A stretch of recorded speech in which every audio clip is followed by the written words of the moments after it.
অর্থ দিয়ে সহযোগিতা করে, শ্রম দিয়ে সহযোগিতা করে, মেধা দিয়ে সহযোগিতা করে, তাদেরকে ভালোবাসা দিয়ে সহযোগিতা করে, তারাও আল্লাহ তাআলার কাছে প্রিয়, তারাও সফল। কিয়ামত পর্যন্ত এই কোরআন এবং হাদিসের সংরক্ষণ এবং সম্প্রসারণের জিম্মাদারি এই দুই শ্রেণীর উপরে।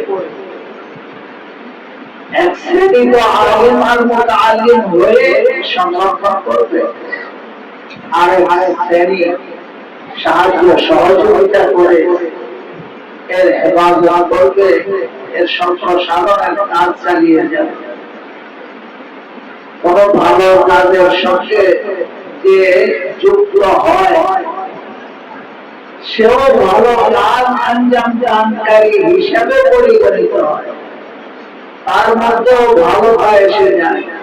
কোরআন পড়নেওয়ালা, রাসূল পাক সাল্লাল্লাহু আলাইহি ওয়াসাল্লামের প্রিয়, আল্লাহর প্রিয়, কোরআনের সহযোগিতা যারা করবে, কোরআনের সঙ্গে যারা সংশ্লিষ্ট হবে, তারাও আল্লাহর প্রিয় এবং রাসূল পাক সাল্লাল্লাহু আলাইহি ওয়াসাল্লামের প্রিয় হিসেবে পরিগণিত হবে। অতএব কারণে আমাদেরকে ছোট মনে করা, হেয় মনে করার কোন কারণ নাই। আমরা যারা এই কোরআনের সঙ্গে যারা সংশ্লিষ্ট সরাসরি তাদের খেদমত করে যাচ্ছি, আল্লাহ তাআলার কাছে আমরাও অনেক দামি, এবং এই খেদমত যেন আমাদের অব্যাহত থাকে। ঝড় তুফান যখন আসে তখন মানুষ যদি কোন ঘর বাড়ির আশ্রয় নিতে পারে, আশ্রয় নেয়, তাহলে সে নিরাপদ হয়ে যায়। ঘর বাড়ির আশ্রয় না থাকলে বড় গাছের নিচে আশ্রয় নেয়, সে নিরাপদ হয়ে যায়। সুতরাং যারা কোরআনের সঙ্গে সম্পৃক্তদের সাথে এসে আশ্রয় নিবে, প্রতিষ্ঠানে এসে আশ্রয় নিবে, আলিম এবং মুতাআল্লিম, শিক্ষক শিক্ষার্থীদের সঙ্গে এসে আশ্রয় নিবে, তারাও নিরাপদ হয়ে যাবে ইনশাআল্লাহ। আর মাত্র যারা কোরআনে কারীমের ধারক হওয়ার জন্য এখানে আসছে, তোমরা সবাই আল্লাহ নিয়ে আসছেন। কে নিয়ে আসছেন? আল্লাহ নিয়ে আসছেন। যদি আমাদের উপরে এই দায়িত্ব দেওয়া হতো যে আমরা আসব, তাহলে সম্ভাবনা ছিল যে আমরা আসতে পারতাম,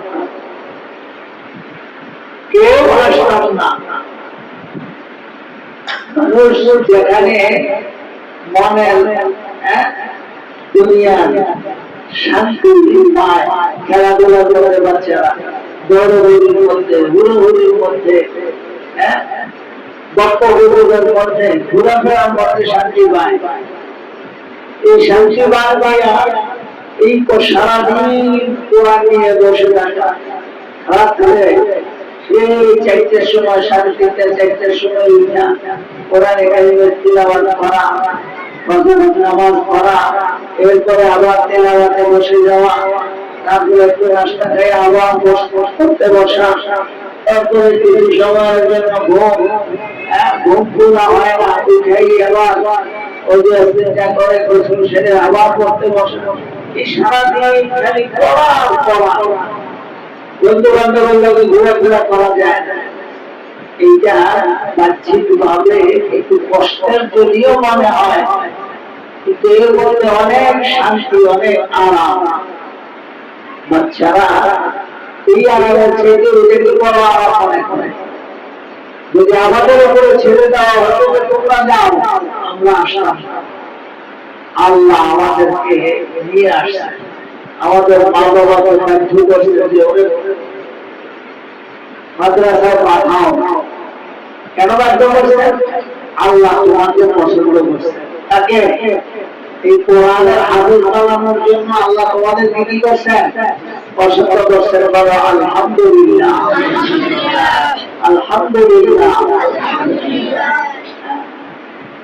বিয়ের দাওয়াতের মধ্যে বুঝে আসছে যে দাওয়াত দেয়, সবাই যদি দাওয়াত দেয়, যাকে পছন্দ করে তাকে দাওয়াত দেয়, যাকে পছন্দ করে তাকেই দাওয়াত দেয়। তোমরা আল্লাহর পছন্দ নিও, কি আল্লাহ পছন্দ, আল্লাহ তাআলা তোমাদেরকে নির্বাচন করে পাঠাইছেন আল্লাহ কোরআন মুখস্থ করার জন্য। সুতরাং তোমরা দুনিয়ার মধ্যে শ্রেষ্ঠ সন্তান, শ্রেষ্ঠ শিশু। আল্লাহ বলছেন খায়রুকুম মান তাআল্লামা, রাসূল বলছেন খায়রুকুম মান তাআল্লামাল কুরআনা ওয়া আল্লামা।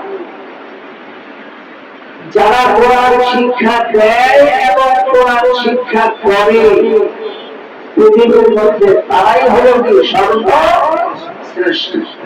অতএব তোমরা কি সর্বশ্রেষ্ঠ, বলো আমরা সর্বশ্রেষ্ঠ। আলহামদুলিল্লাহ, আলহামদুলিল্লাহ। উঠতে বসতে চলতে ফিরতে কি মনে করতে হবে? আমরা সর্বশ্রেষ্ঠ। এই কথাটা মনে করলে সঙ্গে সঙ্গে কি বলতে হবে? আলহামদুলিল্লাহ, আলহামদুলিল্লাহ।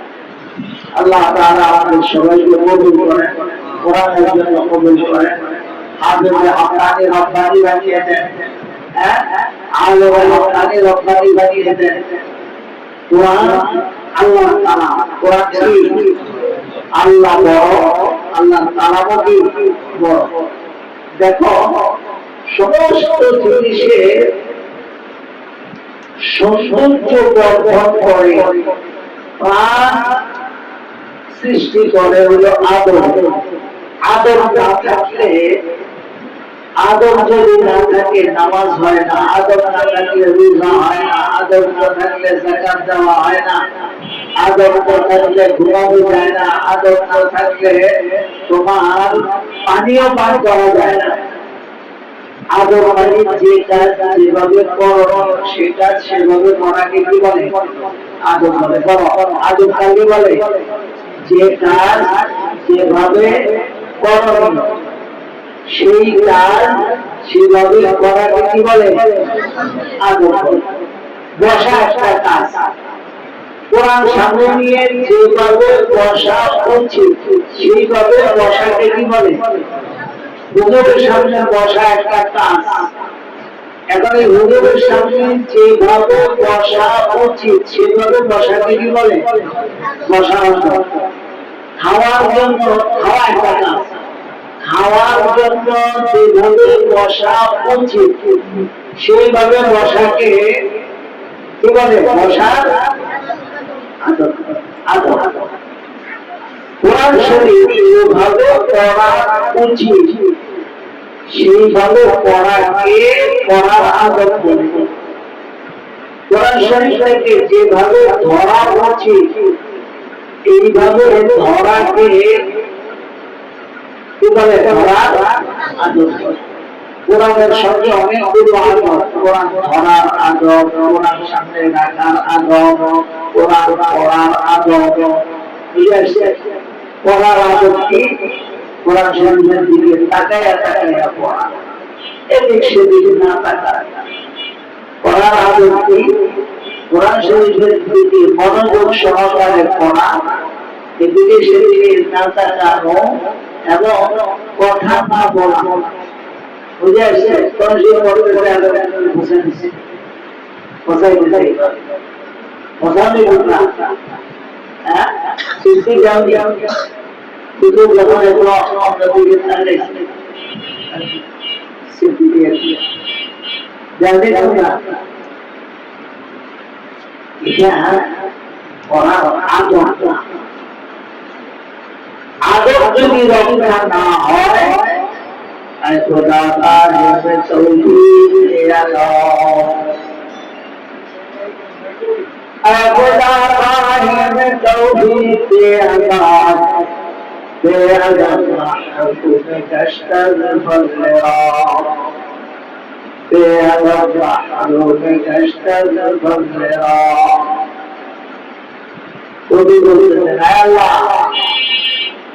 আপনার কাছে আদব চাই, কেননা আপনার রহমত থেকে বঞ্চিত হয়ে যায়। আল্লাহ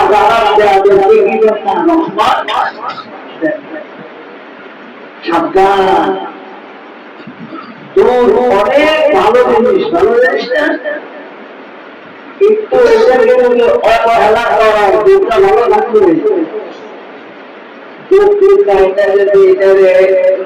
আলমারি বুঝে রেখে দিলেন, কতক্ষণ ভালো থাকবে? সামান্য কিছু সময়, 1 ঘন্টা 1.5 ঘন্টা 2 ঘন্টা বুঝে আসছে। একবারে দুধ খাইতে দিলে দেখে ফ্রিজে রাখতে হয়, কোথায় রাখতে হয়? ফ্রিজে। ভালো লাগে আদর না থাকলে কোন জিনিস ভালো থাকে না। কোরআনের সঙ্গে আদর রক্ষা না করলে আল্লাহ রহমত পাওয়া যায় না। মুখস্থ হবে আল্লাহ রহমত হইবে। আল্লাহ যদি দয়া করে তাহলে কি হবে? কোরআন।